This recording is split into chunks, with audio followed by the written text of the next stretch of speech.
1995 with Michael Ignatieff, and in accordance with the philosopher's wishes, they're being shown only now, after his death last week.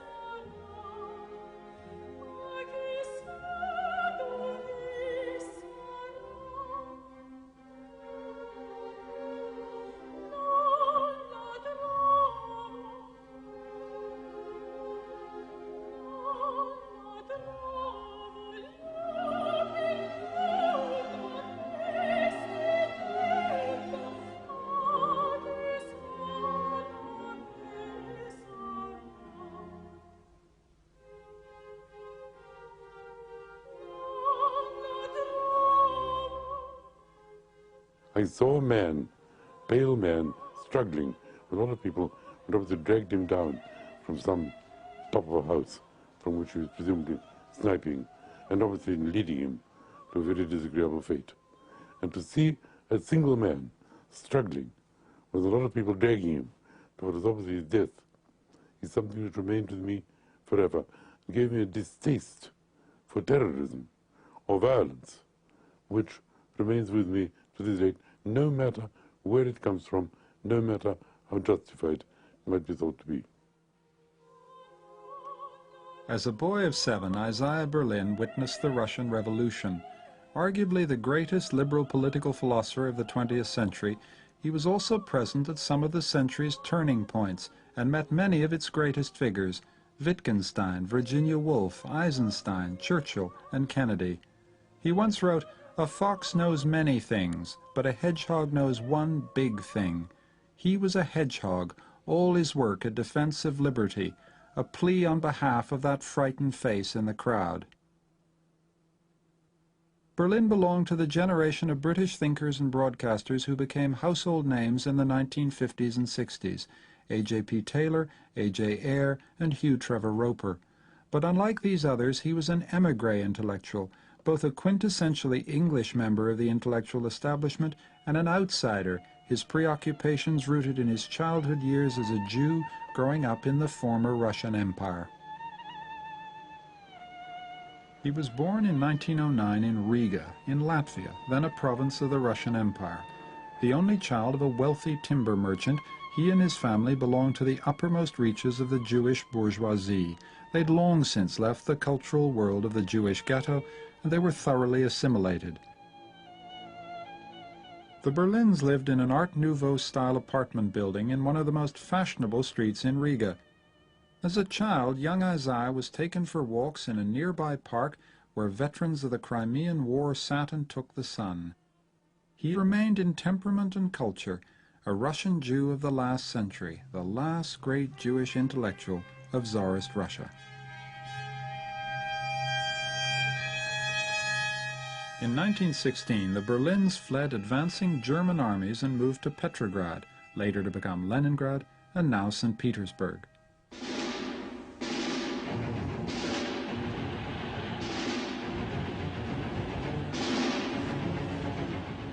His experience of the 1917 revolution and of the hardship that followed under the Bolsheviks inoculated him forever against the Soviet system. All his writing can be read as a defense of the individual against the violence of the crowd and the dogma of the party line. 2 years after the revolution, the Anglophile Berlins left Russia for England.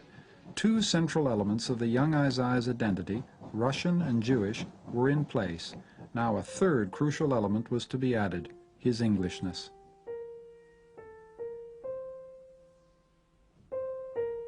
The Berlins came to England in 1920 and settled in Surbiton in Surrey.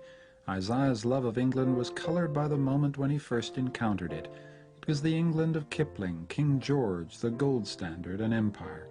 If the English took to him, it was because he offered them back an émigré's version of their favorite myths. How much English do you speak when you arrive? I knew Daisy, Daisy, give me your answer true. I am half crazy, all for the love of you. It won't be stylish marrieds. I can't afford a carriage, I would pronounce it.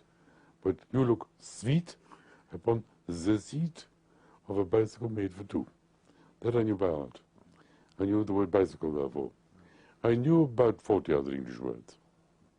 The first thing I did on arrival, in the morning, when we were given a delicious dish of eggs and bacon, which my family consumed without the slightest self-consciousness. So that religion... Pretty spectacular violation of kosher laws to have bacon. It evaporated by then. They both, what's called emancipated. Later, my mother changed back to old habits, but at that time, she was perfectly free. What did you do when you arrived? I played God Save the King with one key on the piano, one finger. It indicated the early devotion to the new life. You come as a complete stranger, a foreigner, without any English, Right. to an English school, To a very English school. in suburban Surrey. Correct. And very quickly you get on. How can you account for your ability to swim in this new world? I'm a natural assimilator. I'm a natural assimilator. I think I'm naturally assimilate myself, adjust myself to milieus in which I live. This may be due to having to sort of be bundled out of one country into another. I can't explain it. All I can say is that I began playing football and cricket quite soon in the school league and quite enjoyed it. When do you think you felt really at home in English? How long did that take? I don't think I could have felt totally home in English in my first year. Although I did take part in the Christmas play of my school, which was Babies in the Wood. I was second murderer, and all I was made to say was, I'm a-comin', I'm a-comin'. I said that. What was it like to be an only child? It must have been a bit suffocating to be inside that cocoon. It should have been, and maybe it was, but I don't remember it was suffocating. It is true that when I went to Oxford and was free of my family and lived by myself in a college, I felt liberated from something. You then go to St. Paul's School through the 20s. Remember, I have very little imagination. What? I don't regard myself as very imaginative, and I don't think the English are very imaginative. And so it fitted quite well. You have your feet firmly planted on the ground. Without knowing it, I think. Yes. The ground is firm, my feet are firm, but I'm not aware of being planted firmly. I'm not aware of the possibility of flying. Berlin went up to Oxford in 1928 at the end of the Brideshead era. It was an Oxford dominated by the male public school ethos, by unquestioned class privilege, and by a rather precious ideal of gentility. For the privileged few, it was still an age of innocence. The crash and the dirty 30s still seem far away.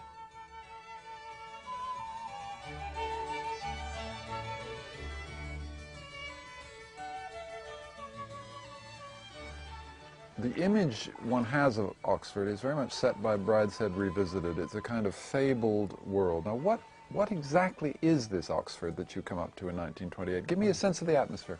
I have no contact with the Evening Wars Oxford. And therefore this jolly Oxford of drunken, homosexual, adventurous characters, all this is entirely foreign to me. What about the aesthetes? What does that mean? I'll give you an example of an aesthete. The first aesthete I met, I saw that he was because he had his hair done in a peculiar way and his face was slightly painted, rouged in some way.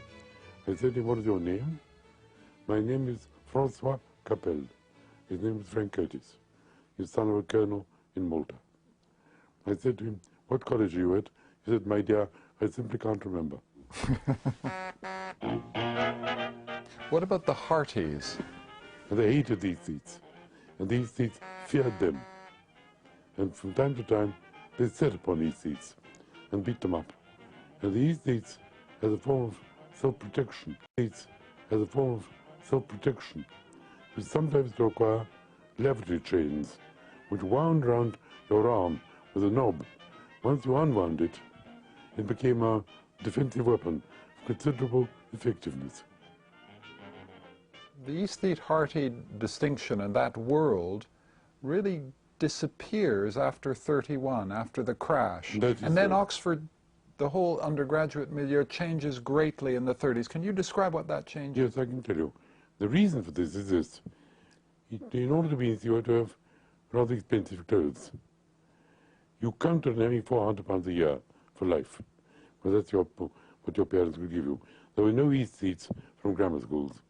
When the crisis came, the parents suddenly couldn't count on giving their children £400 a year. The Depression of 31. Depression of 31. Right. It created a crisis in the anticipated income of quite a large number of persons in England. Whether they lost money or not, they were afraid of losing it. Their children were told that the income would have the pocket money, the large sums pocket money would have to stop. Is Oxford then much more political and much more politicized through the rest of the 30s? In 31 they turn up in flannel trousers and sports jackets, not these exquisite Paris perfected clothes. And the whole atmosphere changed. One of the people that you meet, I think, in early 33, who you revered as an artist, was Virginia Woolf. And I'm just, True. What do you recall about meeting her, and why did it make such an impression on you? I met her at lunch with the warden of New College, Mr. Fisher. She was very beautiful, to start with. One of the most beautiful women I've ever seen in my life. She had light blue eyes and rather wandering like a gypsy's. She had an exquisite figure. She could be said to look like a kind of idealized governess. I mean, that towards which governors may wish to aspire, but never get to. She had a silvery voice, as you would imagine, and she talked marvelously, in images. About what? Can you give me an idea of what she's... Anything, well, I'll tell you. I'll give you a reproduction conversation. Well, this doesn't come into it. Fisher said to her, Virginia, do you read novels, other people's novels? She said, well, sometimes. She said, what about Scott? Do you ever read Scott? No, I think it's rubbish. There was silence. Then he said, do you walk in the country much? Yes, I do, sometimes. What do you find most interesting when you look out, when you look at the right and left, when you walk? I think I like the goats very much. Why? Because they look so ecclesiastical. And she looked at me. I don't think I uttered a single word. But she wrote a letter, about 2 letters, about me. One to her sister, Vanessa, and one to my nephew, Quentin Bell, on the same day. I spent a night with the Fishers at the warden's lodgings. Oh, dear, what a farce. There was the great Isaiah Berlin, a Portuguese Jew by the look of him, Oxford's leading light, a communist, I think, a fire-eater. I had the usual undergraduate talk and argued with Isaiah, who was very clever, much too clever, like Maynard in his youth, a violent Jew. Berlin never faced outright anti-Semitism in England, though he never forgot that he was an outsider. But he was also a rising intellectual star, one of the coming young philosophers in Oxford. In 1932, he was the first Jew to be elected to All Souls, and only the 3rd Jew ever to be appointed a Fellow of an Oxford college. I never for a moment thought that I would be taken. Partly because I was Jewish. They certainly had no Jews for me. And I had a feeling that it's the kind of college which probably wouldn't take someone quite as eccentric in origin. Russian, foreign, Jewish, not that type, I thought. But what's astonishing or interesting or significant about All Souls is that it's a junction point between Oxford life and the British establishment. Let me explain. My first term in All Souls, 1932, the first man I met was Sir John Simon, who at that time was Foreign Secretary, who said to me, I think there's going to be a commission on India, of which I'm going to be a member. If you have any thoughts about India, would you write them on a postcard and let me know? I took him seriously. I didn't do it. I thought he meant it. He couldn't possibly have done. I then met Geoffrey Dawson, who was editor of the Times, and a very, very influential figure in the Conservative Party.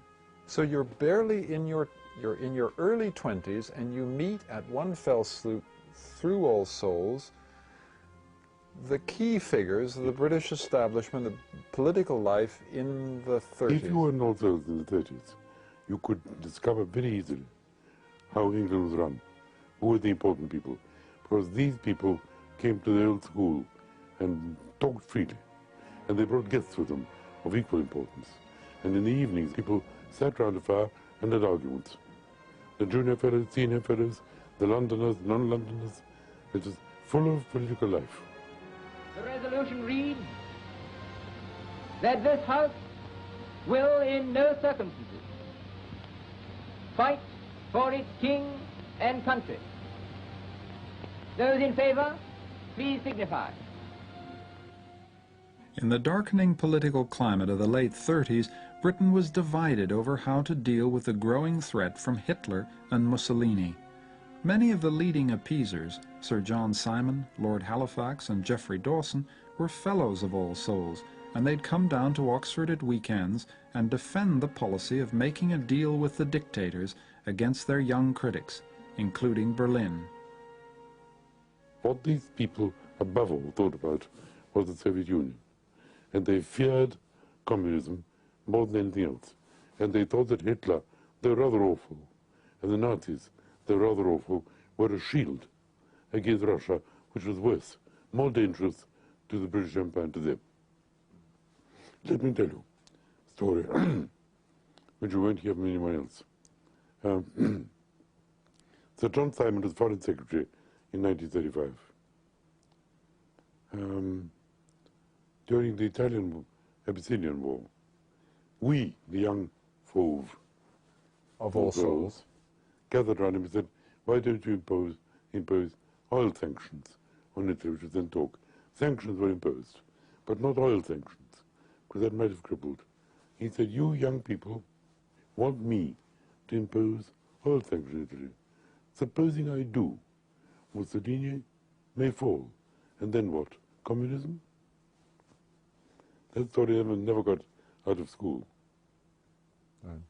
Now, you are fiercely anti-communist, but you're on the left. Yes. You pack parcels for Spain and things. I'm not very political, but so far as I have views. What do you mean you're not very political? Well, because I was never interested in politics as such, in spite of being professor of it. Politics were not in the center of my thought. The center of my thought was literature, the arts, and people. Why do you think this pattern of avoiding political commitment emerges in you? What is it about you? I don't think I avoided it. I simply didn't have it. I just wasn't terribly interested, because I wasn't interested in day-to-day events. I was more interested in what might be called, it sounds a very conceited thing to say, in the more permanent aspects of the human world. I mean, such as art or literature, not the daily papers. It might be called, it sounds a very conceited thing to say, in the more permanent aspects of the human world. I mean, such as art or literature, not the daily papers. Not this sort of, except for my Zionism. That was a genuine political movement, and that I was devoted to and conscious of, always. Almost unnoticed by the world, a new Jerusalem has been arising outside the ancient walls. A new Palestine in the land of promise.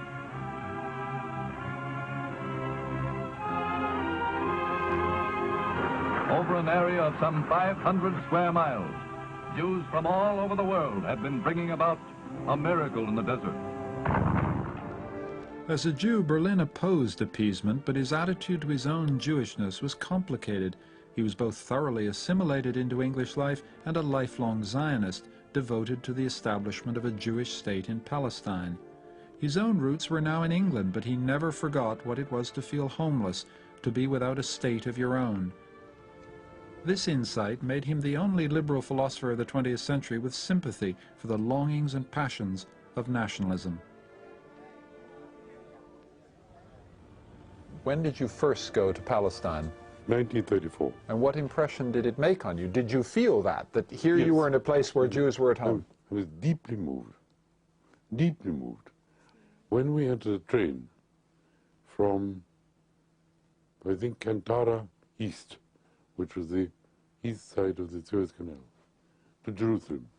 And a Jewish ticket collector came in to check out tickets and talked Hebrew to some other man who was with him. I was profoundly moved. That was the experience of a really unique kind. I said it was possible. And there was a country in which these people function normally, in spite of the fact that the British officials, almost all, were against them. Does Zionism become a political commitment in the 30s, or is it something you imbibe, as it were, with your mother's milk? I worked this out for myself. I was self-converted. How did it happen? My reason for Zionism is very simple. Jews were a minority in every country they were in.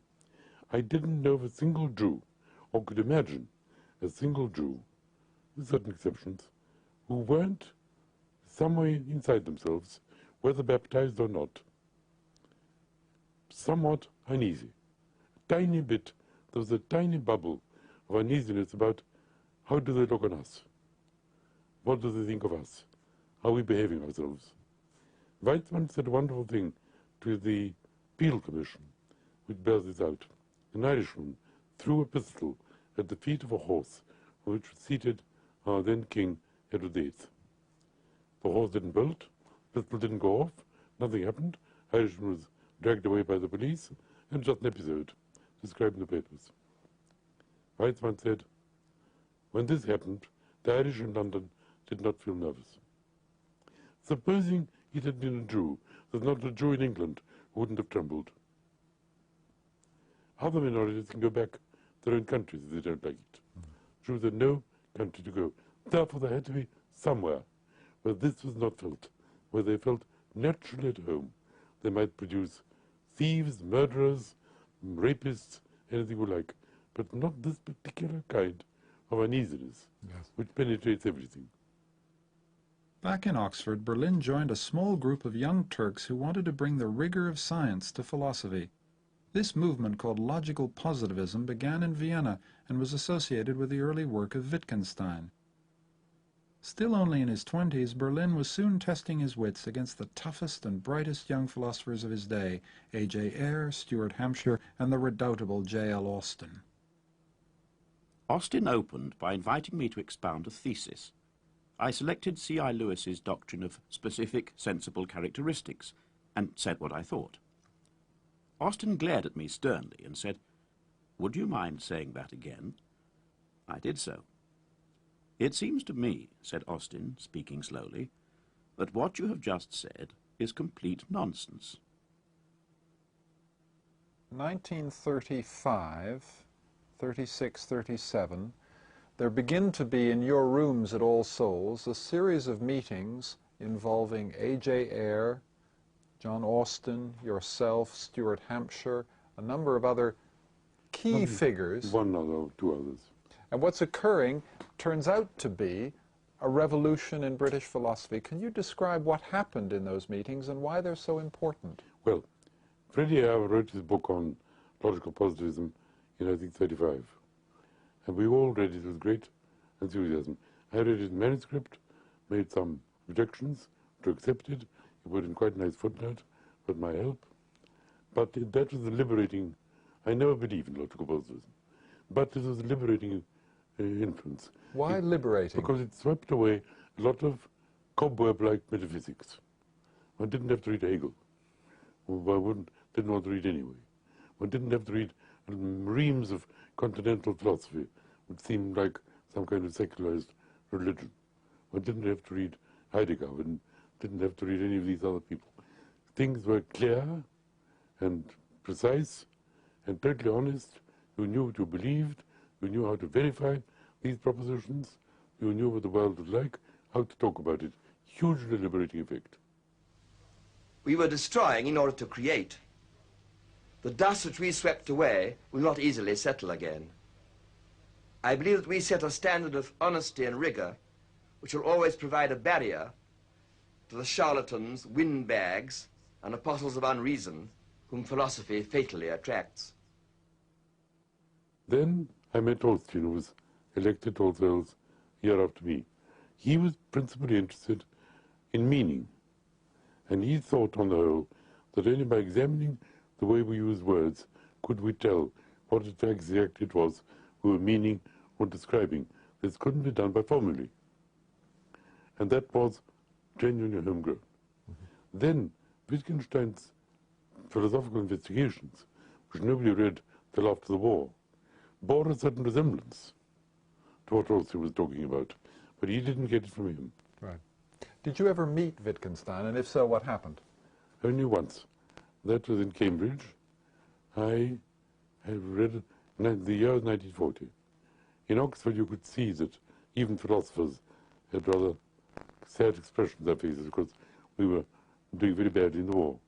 In Cambridge, there was not a sign of anybody thinking about the war at all. They live in a very, very unworldly bubble. And I stayed with a philosopher called Braithwaite. I said to him, we're not doing very well in the war. He said, oh, my mother always said, French forget to blow up their bridges. Doesn't matter a bit. It'll all be all right. I then read a paper on other minds. How you could tell that your headache was more violent than somebody else's. You couldn't inspect the headache. It's a singular proposition, empirical kind, relating to direct experience. But you couldn't get at the other man's experience. Nevertheless, you knew precisely what you meant. It was no good saying, thermometers show this, and so on. There is merely evidence for it.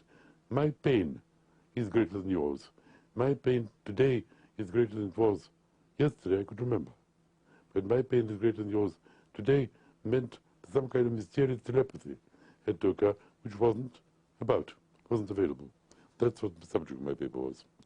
It lasted an hour. It was not a very good paper. And a man called Wisdom, who was a famous Cambridge philosopher, began talking to me, and he said, supposing there's a lamp on the table, and inside the lamp there was a lamp on the table, and inside the lamp there was a brownie, which is how people talked in those days, but the lamp being conscious of something. And then a man I hadn't noticed interrupted, and this was Wittgenstein. He said, no, that is not the way to proceed about it. He said, let me. Everybody fell into a stunned silence. He was obviously a dictator, extremely good looking, young, not young, but young, sort of youthful looking, in the usual tweed jacket with leather things at the elbows, and piercing blue eyes. And he said to me, you and I will do not talk about philosophy. We'll talk about something else, yes? Let's talk ordinary business. Ordinary business, you and I. Let's begin. I say to you, well, under ordinary circs, can you imagine a clock? I said, yes, I could. You have visualized it. Yes. You have seen a minute hand which is clamped to a number on the clock face. Yes. You've seen the hour hand also clamped to another number on the same clock face. Yes. The whole clock face goes round. Yes? You see that? Yes. But the time remains the same, no? That is solipsism. It was a rather brilliant analogy. You see, it meant that the world remains exactly the same. You choose to say you invented it, but it makes no difference. So then after that we began a long discussion. I felt I was in the presence of a very demanding genius. His genius is obvious. The examples are wonderful. Half a mo, I will think of an example. Then he would think of it. And I was frightened, but I replied as best I could. Nobody else dared speak. At a certain point, my friend Braithwaite fell asleep on the floor. And Wittgenstein said, looked very sour at this, and said, suppose I say Braithwaite has decaying teeth. Braithwaite woke up and said, Wittgenstein, you said something about me. What did you say?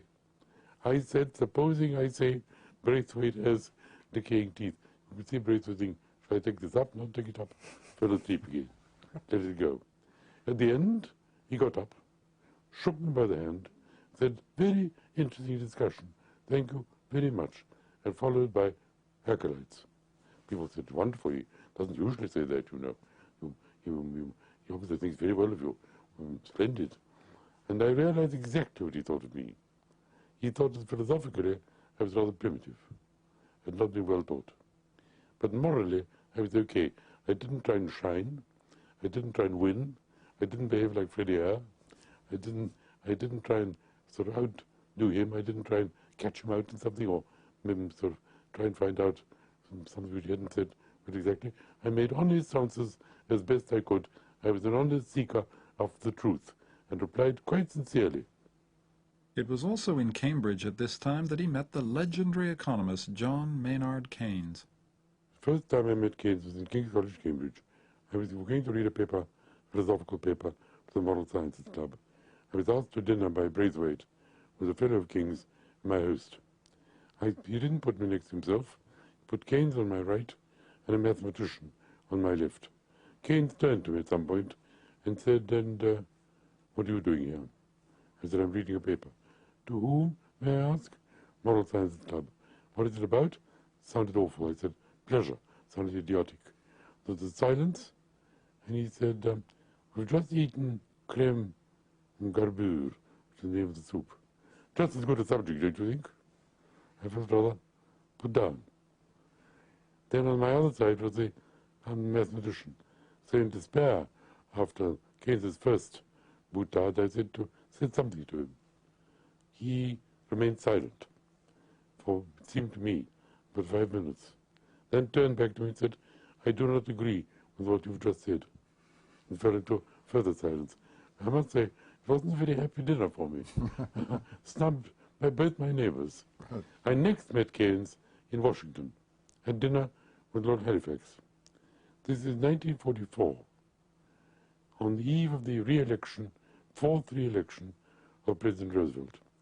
Keynes was there and his wife was there. His wife, as you know, was Russian, and I talked Russian to her. I got on beautifully with her. She was a child of nature, of great spontaneity and sweetness.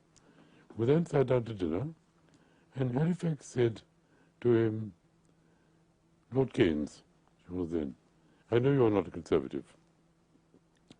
We're going to put out a document on behalf of the Conservative Party, kind of program. Would you be so kind as to look over it for us? Because you see, we don't want to talk rot." At that point, Lydia Chains got a little bit bored, and she said to me, "Do you like Roosevelt?" "Rosie. Do you like Rosie?" "I like Rosie." "Do you like him?" "Shh, Lydia. Not now," said Keynes. Then she turned to me and looked at Halifax, who was sitting, I suppose, about 3 feet away from me, opposite me, and said, "Do you like Lord Halifax?" I don't think I produced a human sound. I think I produced a neighing sound. And I didn't say anything. And she said, "You know, he's very popular now. I have talked to people. Very popular. People like Lord Halifax, but it was not always so. Do you remember appeasement? Munich? It was terrible." At this point, Keynes did not stop her and enjoyed it. Yes, yes. And Halifax is rather embarrassed. During the 30s, the major piece of work, you produce important philosophical papers, but the book you produce is a biography, a study of Marx. What drew you to Marx, apart from the fact that somebody assigned you to do it? What was it that held you about Marx as a project? I thought to myself, Marxism is going to be more important as the years go on. I'd never read a word of Marx. And that Marxism was obviously a growing movement. 1933, whenever I was first asked to do it. I ought to know about it. If I don't write about Marx, I'll never read him, because I began reading him and found it incredibly boring. So I forced myself to accept his offer, and then began reading Marx in German, in English, in Russian. I read far more Marx than will ever be good for anyone else to read again. I acquired a considerable dislike for him as a human being, but I thought I knew him very well. Do you feel you got inside his head? Oh, yes. I knew what he was like when he came into the room. I knew what he was like when he was talking to one. What was he like in your mind? How would you imagine Marx? He was pompous, heavy, highly intelligent, crashing rather, made heavy German jokes, quite good, rather a bully, of a rather impressive kind.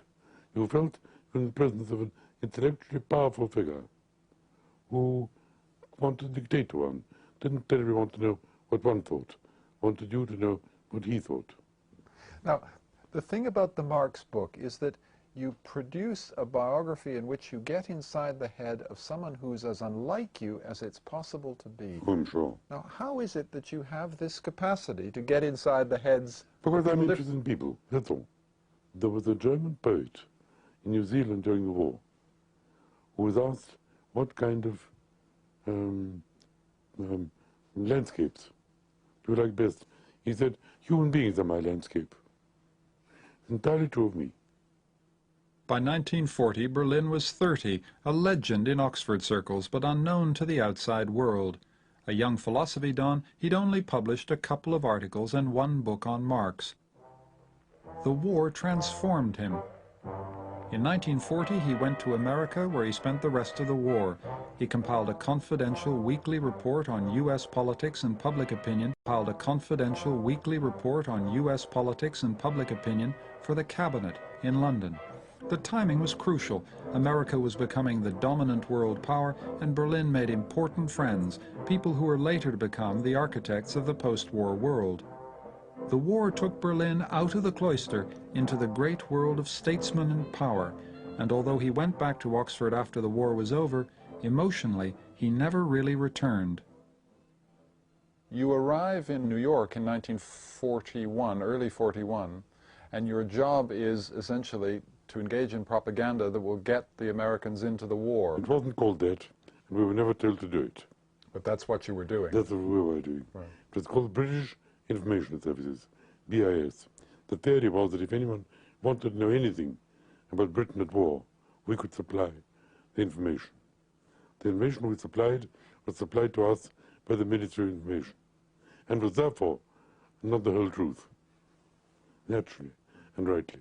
You had, as they say, a very good war. You go from New York, then you go to the embassy in Washington, where you compile this weekly press review of American opinion. Not based on the press entirely, based on general observation of the political scene. Right. And this was read by the cabinet and by the upper reaches of the British Civil Service. It went to the Foreign Office, and it was sent to the Prime Minister. These dispatches reached Churchill, and it had one very famous result for you. It made you a famous man. Can you tell us the story? In the spring of 1944, around March, Mrs. Churchill said to the Prime Minister of England that Irving Berlin was in London and that he'd given a very generous donation to some charity, war charity, which she headed, and that she wanted him to say something nice to Mr. Berlin and thank him for his generous gift. And Winston then had heard about me. And so then he said, no, I want him to lunch. I want him to lunch on Thursday. Well, Irving Berlin was out to lunch, was terribly thrilled. He came, Churchill turned to Berlin apparently, and he said, Mr. Berlin, what do you think is the most significant piece of work you've done for us in the last year or so? Unfortunately, Irving didn't quite understand what this meant. So he said, in a very confused way, it'll be a white Christmas. Churchill wasn't amused, thought it was a brash answer, didn't know what it meant, had never heard of a white Christmas. There was a kind of awkward silence. And Mrs. Churchill said, you know, Winston, we ought to be very grateful to Mr. Berlin. He's given us very generous. Generous, said Winston? I don't understand. Another silence. He then said to Mr. Berlin, presumably me still, are you an American? It's a broad Brooklyn accent. I said, why, yes, said Irving. Silence. Then, after a bit, he said, when do you think the European war is going to end? Irving said, sir, when I go back to my own country, I shall tell my children and my children's children that in the spring of 1944, the Prime Minister of Great Britain asked me when the European war was going to end. At that point, Winston became very irritated and didn't know what was going on at all. Swept his napkin up, got up and said, I'm very sorry, I've got a cabinet meeting, I've got to go. Mrs. Churchill said to him, fool, I told you, wrong man. He was delighted. Having Berlin, went back to Savoy, and there he met his roommate, Sir Alexander Korda. Korda, and said, "You know, Mrs. Churchill was a wonderful woman. I got on beautifully with her. She's absolutely marvelous. I don't know what it was, but the Prime Minister, he's probably the greatest Prime Minister England's ever had. Maybe the greatest man in the world. I felt we didn't click. I don't know what it was. I just felt we didn't click." Did you ever actually meet Churchill? Yes, I met him properly. Only once. I mean, I met him at dinner with other people. He talked splendidly. He was talking about the next war, which he was looking forward to. "We shall have to decide," he said, "whether we bomb Rome or Paris. Which of these great cities is going to be blown to the dust?" Rubbing his hands, I think. This is 1946 or 7 or 8? This is about 50. Oh, right. And someone said, Mr. Crossman says, "Crossman," he said, "double Crossman, behind the bars with him." He said to me, "Who did you work under in Washington? Who was your ambassador?" I said, "Lord Halifax." "Ah," he said, "Edward, man compounded of charm. In his presence I melt. There is something that goes through him like a yellow streak. Grovel, grovel, grovel. Grovel to the Germans, grovel to the Indians, grovel to the Americans, grovel to everybody." Then he went on to other subjects and denounced the Astor family. The worst family that ever came to England. Nothing but harm. The right-wing ones, left-wing ones, all terrible. I mean, disaster. They should never have come to England. And so on. And went on this time. Right.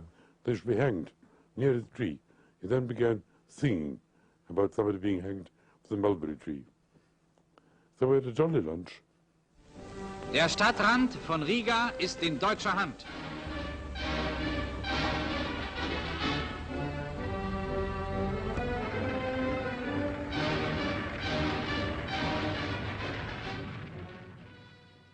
Let me ask you another thing about Washington during the war. It's in 43, 44, 45 that people become aware of what's happening to the Jews in Europe. You're a British official in the embassy in Washington, privy to lots of information and stuff. What did you know about the condition of the Jews in Europe during the war? Nothing. When I say nothing, it's exaggerated, but what I mean is, I knew, like everybody else, they were obviously abominably treated by the Germans, and by wherever the Germans were, whatever countries they occupied. I didn't know exactly what they did. I assumed that they were imprisoned them, tortured them, killed them, but I didn't know any details. And none was reported in the British Embassy.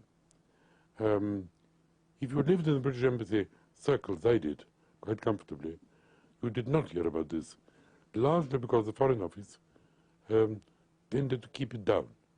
They said that in order to make the BBC completely credible to the people of Europe who listened to it, one had to be quite certain of the truth and dependability of its news. Nobody could quite know what exactly was happening to the Jews. That is one reason. The BBC was told not to make too much of it. The second reason was the Arabs. They thought they didn't want to appear pro-Jewish and pro-Zionist.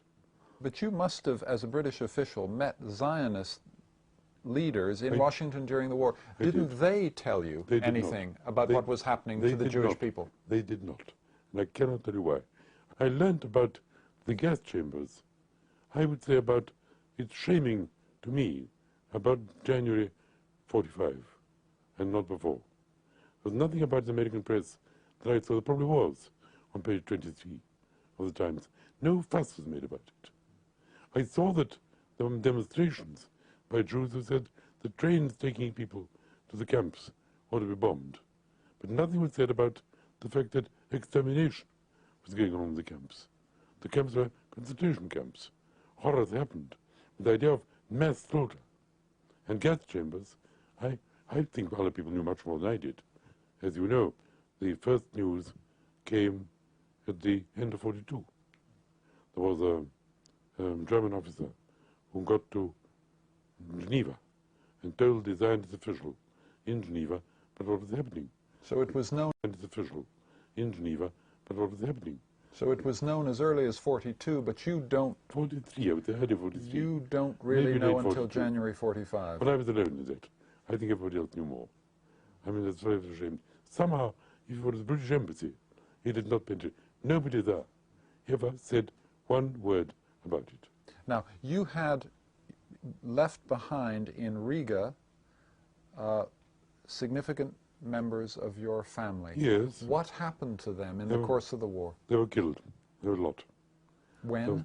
Well, I suppose the official account, I can't tell you more than that, was they were killed in 41.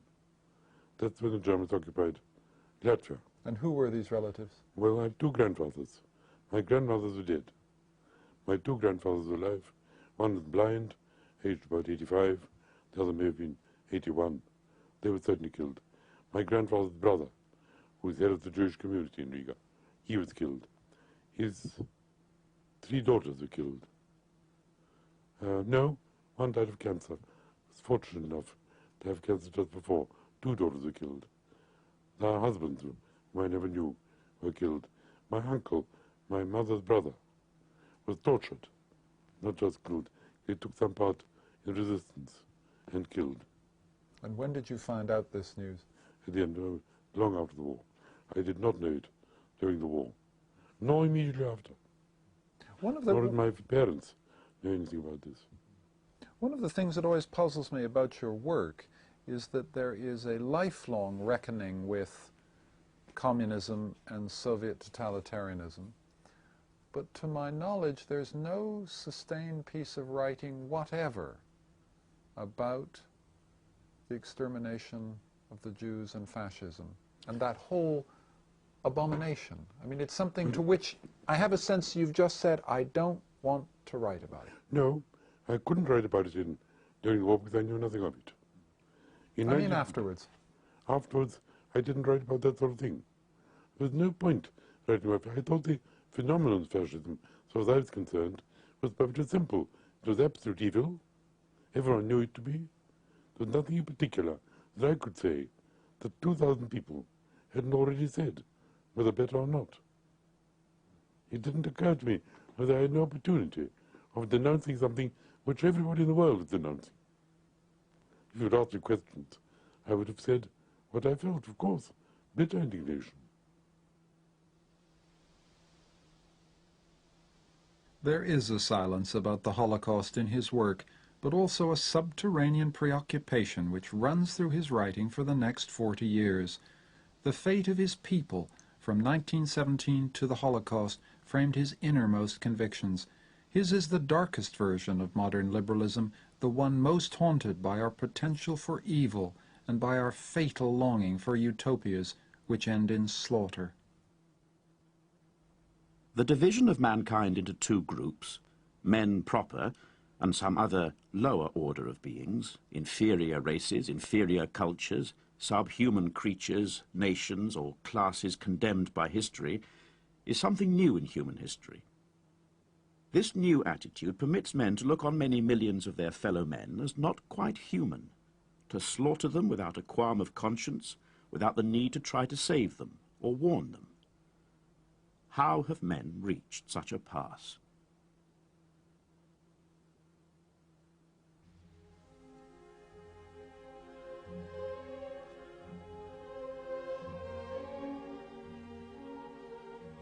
You can see the second of these two interviews with Sir Isaiah Berlin tomorrow night on BBC Two at 11:15.